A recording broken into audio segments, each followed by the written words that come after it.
What's going on, guys, and welcome back to the channel. Appreciate you clicking on this video. You know, today we're checking out the favorite Pro Series lineup of rods.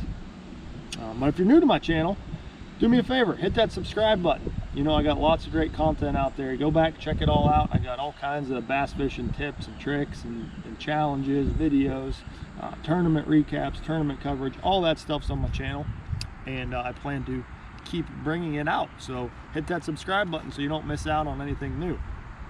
But as I said, today we're jumping into a review of the favorite Pro Series of rods. So let's jump in and check them out.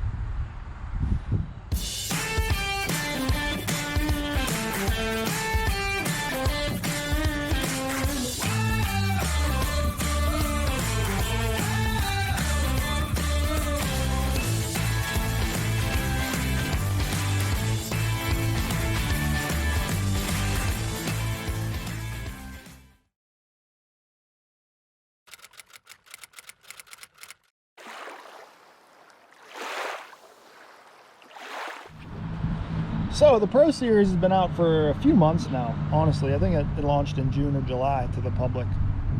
And I've had my hands on them all summer long.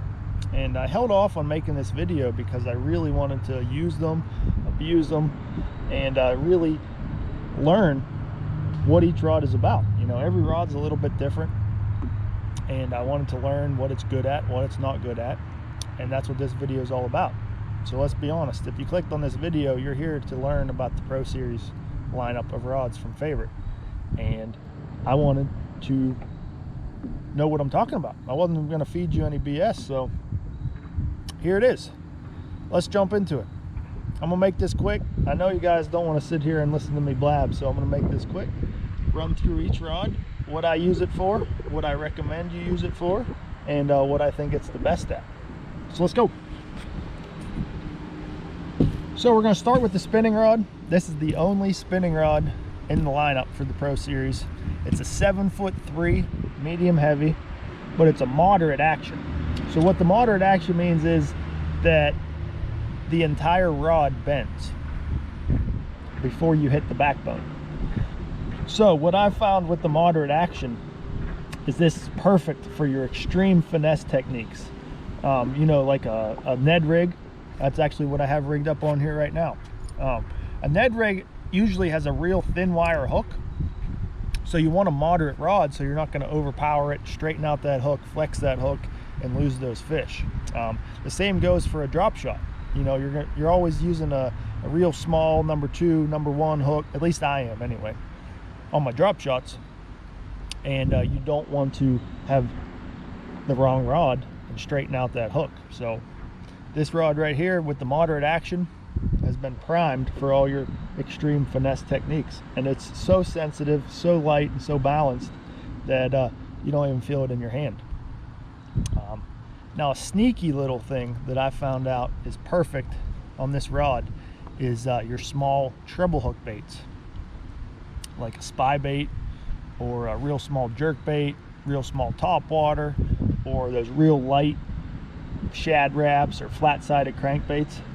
With this rod being such a moderate action, it's kind of whippy, so you can hook them fish on a crankbait and just let the rod do the work. You're not going to overpower it, you're not going to rip those treble hooks out. So really excited about this rod for the springtime when we get on that real cold water crankbait bite. I'm going to have quite a few of these on deck and get to cranking with the Pro Series spinning rod. Something you never thought I'd say, huh?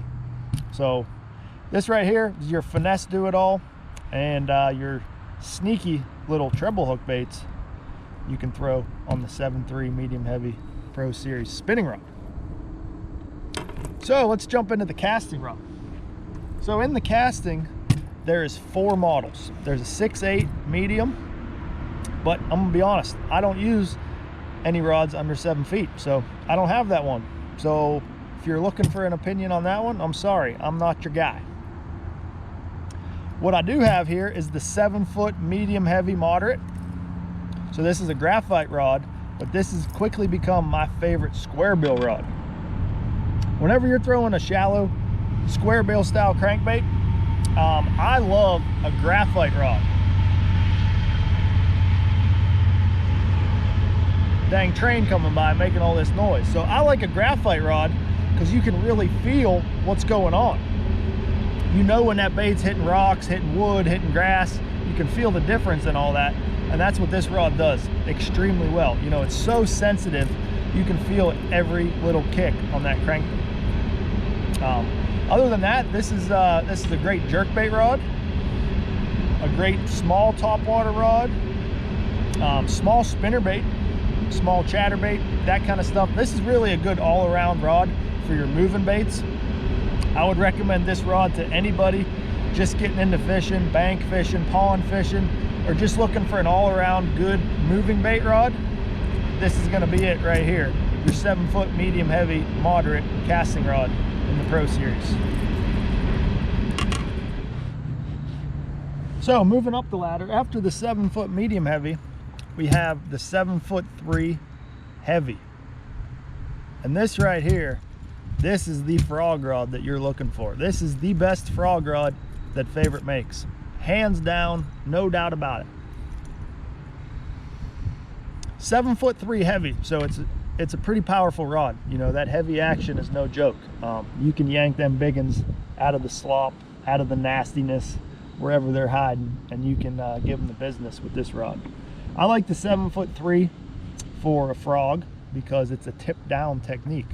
You know, I'm a little bit taller, so I can get away with the 7'3" and be working that rod tipped down, not smacking the water, not smacking my boat, and still have the power to yank them out whenever I need to. Other than a frog, I've found that this is a great topwater rod. Like I got a Chopo on there now actually, but any of your buzz baits, your moving topwater baits, this rod is good for, as well as your bigger spooks, your bigger knocker bees, your bigger gunfish, your bigger shower blows, your real big topwater baits. This is heavy enough and powerful enough to handle those big baits, cast them extremely far, and still be able to get a good hook set in them on a really long cast on a topwater. You know, that's important. You don't want too soft of a rod for a topwater. A lot of people make that mistake whenever they're picking out a topwater rod. They think, oh, it's treble hooks, I need a softer rod. But the difference between a topwater and a crankbait is whenever a fish eats a crankbait, that bait is moving so fast because you're winding it, and that in combination with the softer rod is what drives those hooks in. But whenever you're throwing a topwater, it's sitting still out there most of the time, unless you're using a moving topwater like this. But you need that rod to set the hook a little bit more for you. So that's what I found is great for this rod. This would be a perfect jig rod, or you know, maybe a finesse jig or a Texas rig rod. This would be a good all-around rod for a co-angler. If I were to recommend one, you know, if a co-angler's limited to 4 or 5 rods in a boat, I would have 2 of these, because you can do just about anything you want and not be overpowered, not be underpowered. This is a good all-around rod. But like I said, this is my go-to frog rod and topwater rod.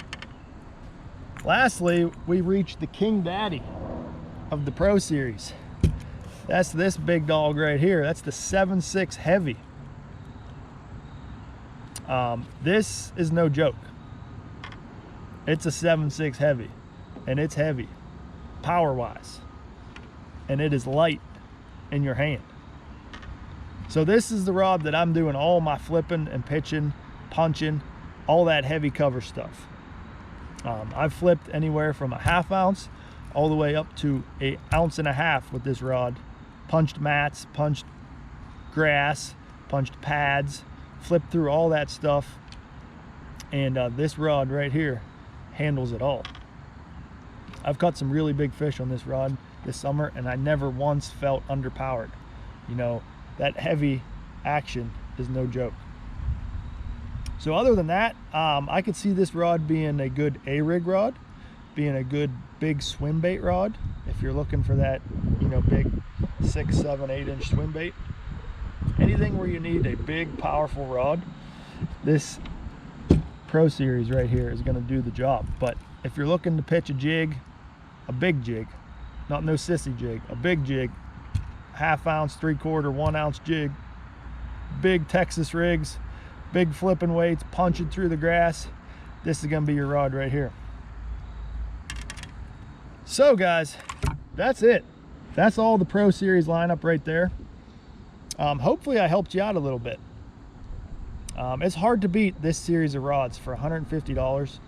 I would put this series of rods up against any on the market in terms of value for $150. That rod, you put it in your hands, it feels like a $250, $300 rod. There's no comparison on the market right now. So do yourself a favor, pick yourself up a Pro Series rod. Actually, you could use my code MB20 on favoriteusa.com, and that'll get you 20% off. So that's going to save you a little bit of money there. It's going to save you 30 bucks on 150. So now you're down to 120. You're not going to beat this rod for $120 anywhere out there, anywhere. So pick one up.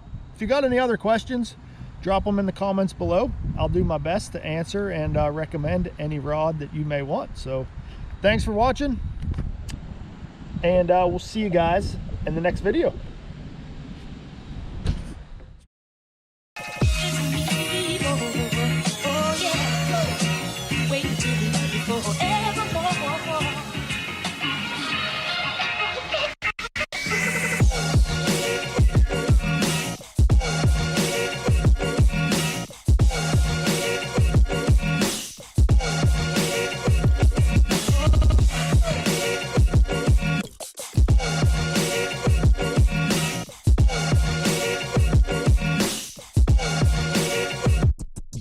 Oh,